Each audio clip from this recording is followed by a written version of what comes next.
I was run off the road. They would pass each other periodically, one going one way and one the other.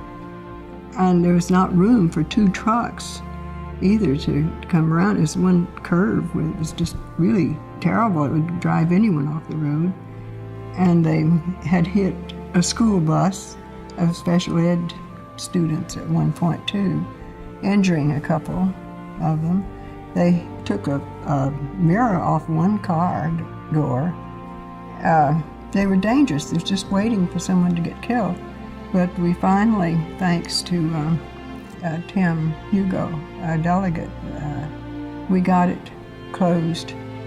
And the people can feel much better now because the kids walk on it. We have people that can drive. It was never, ever meant for truck traffic.